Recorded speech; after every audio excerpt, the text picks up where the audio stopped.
Hello guys, welcome back to my channel Preeti's ব্লগে। কেমন আছো তোমরা সবাই? আশা করি ভালো আছো, আর আমরাও ভালো আছি। নতুন আরও একটি ব্লগে তোমাদের সবাইকে অনেক ওয়েলকাম।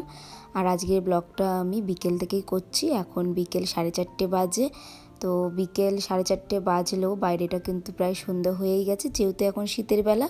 সেই কারণে তার জন্য আমি কি করলাম, প্রথমে জানলাটা দিয়ে পর্দাটা একেবারে দিয়ে দিলাম, নাহলে প্রচণ্ড মশা থাকে। গরমকালে মশাটা অতটা বোঝা যায় না, যেহেতু পাখা চলে, কিন্তু শীতকালে কিন্তু বিভৎস মশা কামড়ায়। যাই হোক, ওই কারণে ভাবলাম বেলা থাকতে থাকতেই জানলা দরজা দিয়ে দিই।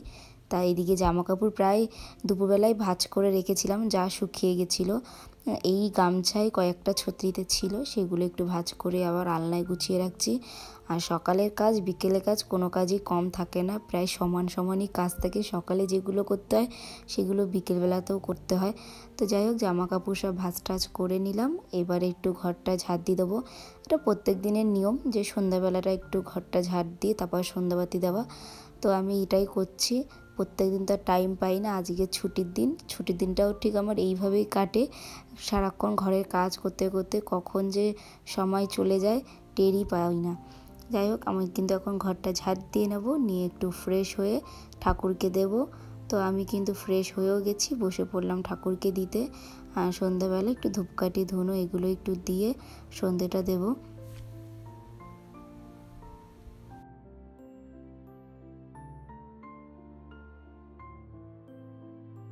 আর প্রত্যেক দিন তো সন্ধ্যাবেলায় তো সন্ধ্যা দেওয়া হয় না, যেহেতু তোমরা জানো যারা আমার ব্লগ দেখো আমি একটা কাজ করি, সেই কারণে সন্ধ্যের টাইমটা সন্ধ্যে একদমই দেওয়া হয় না। কিন্তু আজকে দিতে পারছি।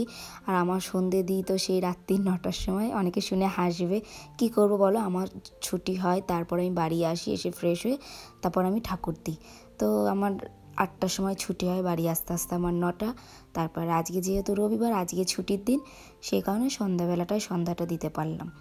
যাই হোক, সন্ধ্যা দেওয়া কিন্তু হয়ে গেছে। আমি আবার ড্রেস চেঞ্জ করলাম, করে এবার চলে আসলাম চা করব। আর এই ঠান্ডা ঠান্ডা ওয়েদার একটু চা না হলে একদমই ভালো লাগে না। বাড়িতে আমি আর দাদাই আছি, তা অল্প করে একটু চা করব, দুধ চা। সেটাই এখন এই যে করছি। তারপর একটু যাবো আজকে আবার দিদার বাড়িতেও। দিদার বাড়িতে যাওয়াই হয় না অনেক, মানে কি বলবো, সকাল থেকে ভাবছি একবার একটু যাব যাই না। তা ভাবলাম এখন চাটা করে চাটা খেয়ে দিয়ে তারপরে যাব দিদার বাড়িতেও। তো এখন এই যে চা বসিয়ে দিয়েছি, একটু চায়ের মধ্যে একটু তেজপাতা লবঙ্গ এগুলো একটু দিই।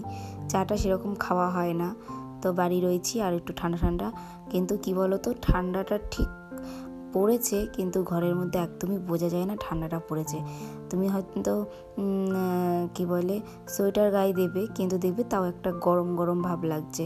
আমাদের এখানে তো বেশ গরমই লাগছে। দেখতেই পেলে আমার দাদা ঘরে কিন্তু পর্দা উঠছিল, মানে ওর ঘরে কিন্তু পাখা চলছে অলরেডি, পাখা চালানো আবার শুরু হয়ে গেছে।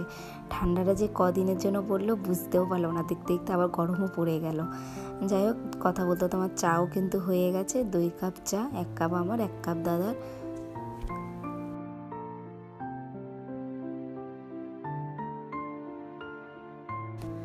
তো আমি আমার চা নিয়ে বসে পড়লাম আমার ঘরে, আর দাদার চা দাদার ঘরেই দিয়ে এসেছি। তো চাটা খাওয়া হয়ে গেছে। তারপর একটু ফ্রিজ খুললাম, দেখছি সেই ধনেপাতা রয়েছে কবে দিয়ে, একটু কেমন হয়ে গেছে। ভাবলাম সেটা দিয়ে তাহলে আজকে একটু বড়া করে নিই। মানে ধনেপাতার যে চপ বলে সেই রকম ঠিক করে নিই। এইভাবে ধনেপাতাটাকে কুচিয়ে বেসন লঙ্কা হলুদ নুন সব কিছু দিয়ে মাখিয়ে এরকম তেলে একটু ভেজে নিচ্ছি। এটা খেতেও কিন্তু খুব ভালো লাগে, সস দিয়ে খেতে ভীষণই ভালো লাগে। আর এই শীতকালে একটু গরম গরম এইসব ভাজাভুজি খেতে কিন্তু ভীষণ ভালো লাগে। তো আমার ওইদিকে ভাজাভুজি হয়েও গেছিলো। তারপরে এই যে বাসন হয়েছে, সেই কথা একেবারে ধুয়ে রাখছি, কেন রেখে দিলে আরও বেশি বাসন হয়ে যায়। সেখানে বললাম আগে ধুয়ে ঠুয়ে রাখি। তার জন্য এই যে এখন বাসনগুলো ধুচ্ছি। আর প্রচুরই কাজ থাকে গো, সন্ধেবেলাও মানে অনেক কাজ, যেরকম সকালে সেরকম সন্ধেবেলায়। আর ভালো লাগে না এই প্রত্যেক দিনই এক কাজ। তাও একটু বাইরে বেরোই বলে এখন একটু ভালো লাগে। তারপরে এই দেখো বাসন কিন্তু আমার ধোয়া হয়ে গেছে। তারপরে এই যে আটা মাখবো, রাত্রে হবে রুটি। তো ভাবছি আগে আটাটা মেখে নিই, তারপরে যাবো দিদার বাড়ি। সেই কারণে যে আটা মাখতে বসলাম এখন। আর আটা মাখতে না আমার ভীষণ বিরক্ত লাগে, ভালো লাগে না। এই শীতকালটা বলে একটু রুটি খাচ্ছি, নাহলে রুটি আমাদের খাওয়াই হয় না। কেন এই আটা মাখা আমার ভীষণ বিরক্ত একটা ব্যাপার লাগে, সারা হাতে আটা মাটা লেগে যায়। এই দেখো আমার কিন্তু আটা মাখাও হয়ে গেছে। এবার একটু যাব দিদার বাড়ি, এই যে ঢাকা দিয়ে রাখলাম। তো দিদার বাড়ি চলেও এসেছি। দেখো আমার দিদা কিন্তু শুয়ে শুয়ে টিভি দেখছে, আমি যে এসি অমনি মশারি দিয়ে মাথাটা বার করেছে। কথা বলতে বলতে পুরোই দিদা বেরিয়ে গেছে, বলছে তুই আজকে সারাদিন আসলে এই বলছিল। তো যাই হোক দিদার বাড়ি দিয়ে আবার চলেও এসেছি, বেশিক্ষণ আর বসিনি, কেন গেছি একটু রাত হয়ে গেছে, 9টা এরকম বেজে গেছে। তারপরে বাড়ি চলে এসেছি, মাও চলে এসেছিলো সেই সময়। তো রাত্রে মা এসে রুটিটা করে নিল। আর কি ব্লগ দেবো এই অবধি। তাহলে বন্ধুরা যে সারাদিনটা কীভাবে, সারা সন্ধ্যাটা কীভাবে কাটলো সেটাই তোমাদেরকে শেয়ার করলাম। যদি তোমাদের এই ব্লগটা ভালো লেগে থাকে একটা লাইক করো, সাথে চ্যানেলটিকে সাবস্ক্রাইব করে দিও। টাটা, দেখা হবে তোমাদের সঙ্গে অন্য একটি ব্লগে।